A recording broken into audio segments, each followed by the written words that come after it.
Let's tackle the Cleveland Browns. Glass half empty, glass half full. Here we sit. Same story goes for them as it does everybody else. Free agency, draft in the books, some quarterback questions and so on. Hugh Jackson going into his sophomore year there as the head man. Handsome. Glass half empty, glass half full. I mean, by other team standards, the glass is half empty, but by the rules of this game, will they be better than they were last year? Yes, they will.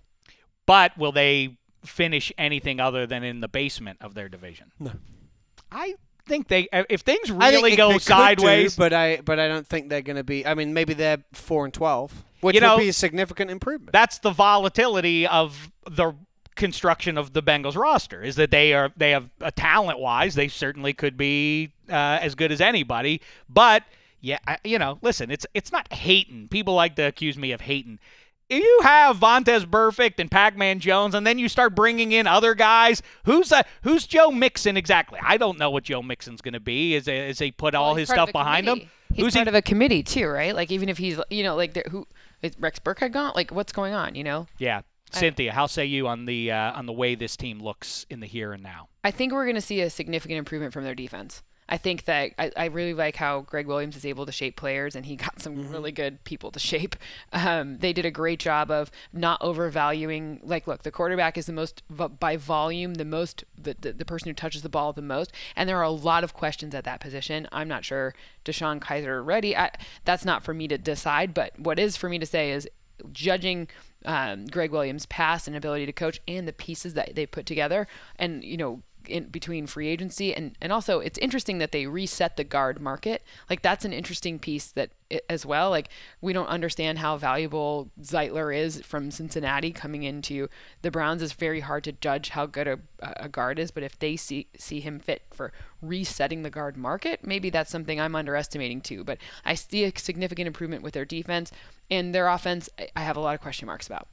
Yeah, I mean, the takeaway from the draft that everybody was singing about, a month ago was that they did the right thing finally, and we praised them at the time for it. They didn't get seduced, as they have been so many other times in their history, by need the quarterback. We got to reach to get that guy. They got the three best players available, it seems, or I think the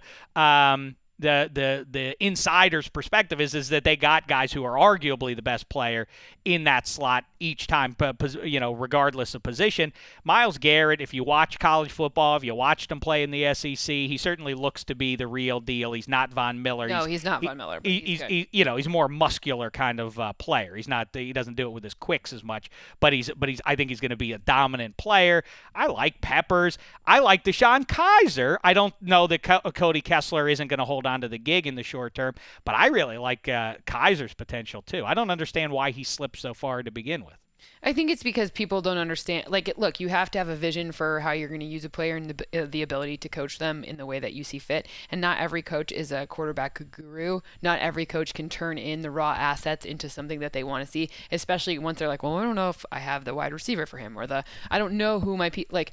It has to be a matter of fit. So the reason that Andy Reid went up to get Patrick Mahomes is because he saw that. And that was his belief. It wasn't because, it's not necessarily for you or I to be like, well, this fit from the outside. That's what he believes. No, that is exactly my role. What do you mean it's not for me to say? It is exactly for me to say. Correct. Last thing on these Browns, and listen, they did seem to make the sober picks in the first round at least. We'll see if Kaiser works out. They're not married to him as a second-round pick, but between Kessler and Kaiser, they have a chance at least. And don't forget about Corey Coleman coming back. The question I have specifically is, what was that? Now a couple months later, why bring in Kenny Britt and then let Terrell Pryor go? Why not just keep Pryor? Any thoughts? It was a weird move, wasn't it? It's a weird move, especially when they had so much cap room. It doesn't make any sense. Sometimes weird moves are inspired by fit.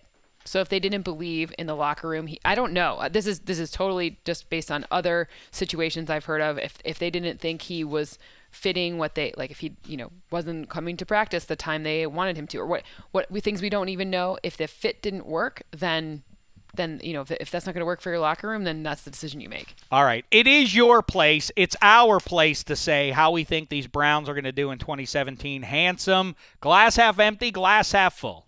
As I said at the beginning. I know. I'm just wrapping it up here. By I'm your to be a rules, pro. the glass is half empty. By the rest of the league, it'll be right. They're not going empty. to. I mean, half full by your rules. They do have a little chance to move up in the division. You know, a little chance. They do. I think 5, 10, and 1.